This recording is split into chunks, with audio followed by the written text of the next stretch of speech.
हमारा guest assignment, guest coordination, ये assignment, और अब हमारे जो धुरंधर हैं, अब ये सुकेश थोड़ा सा अब ये घेरेंगे। नहीं अखिलेश, ये बताइए, जैसे अभी आपको मैंने सुना, आप कह रहे थे कि केसीआर भी हैं, शरद पवार भी हैं, वो सब चाहते हैं किसी तरीके से कुछ हो। अब ये जब इससे ध्वनि जो आती है वो बड़ी डिफीटिस्ट आती है कि जैसे अब हार मान चुके, किसी तरीके से हो जाए, बस नरेंद्र मोदी हट जाए, ध्वनि ऐसी आती है।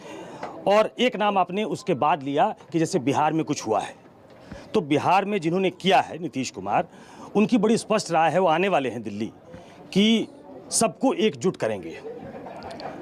तो सबको एकजुट करने का मतलब है कि बसपा और सपा को भी एकजुट हो जाना चाहिए, आपसे लोग जो गए छोड़ के वो भी साथ आ जाने चाहिए। तो क्या आपको लगता है कि बिहार के इस घटनाक्रम के बाद एक बार रीग्रुप करने की ज़रूरत है, बुआ से एक बार फिर हाथ बढ़ाने की ज़रूरत है बुआ की तरफ? देखिए,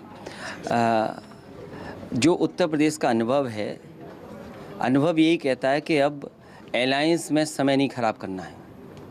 जिनको लगता है कि संविधान को खतरा है, जिनको ये लगता है लोकतंत्र को खतरा है, जिसको लगता है कि आज़ादी में भी कहीं ना कहीं भारतीय जनता पार्टी अपनी मशीनरी के थ्रू घुस रहे हैं, तो उनको सबको एक साथ आना चाहिए। और सबसे बड़ा सवाल ये है, जो भी मुख्य विपक्ष हो वो जनता को समझाए कि अपना वोट खराब ना करें।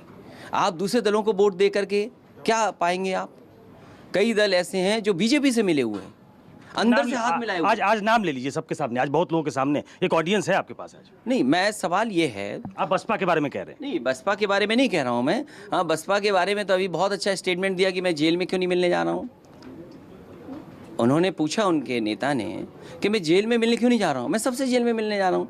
लेकिन सबसे बड़ी बात तो ये है कि वो नेता अपनी बनाई हुई खुद की जेल में है और उनके जेलर दिल्ली में हैं। आखिरकार उत्तर प्रदेश जो देख रहा है कि बदलाव होना चाहिए था, और मेरी कोशिश थी कि सपा बसपा को साथ ला करके देश में एक नया मैसेज दें, नया संदेश जाए कि हाँ, ये भी एक गठबंधन हो सकता है। कि आज सवाल ये है कि संविधान बचेगा कि नहीं बचेगा। बाबा साहब भीमराव अम्बेडकर जी के रास्ते पे चलने वाले लोग किस रास्ते पे जा रहे हैं? बीजेपी को कौन फ़ायदा पहुंचा रहा है? बीजेपी से कौन मिला हुआ है? तो इसलिए अगर इन बातों को कहने में हम लोग कामयाब हो जाएंगे और जनता को समझाने में कामयाब हो जाएंगे, तो जनता जो विकल्प होगा, जो पार्टी होगी, उसको मतदान करेंगे बीजेपी को हटाने के लिए। तो ये बसपा रूल्ड आउट हो गई।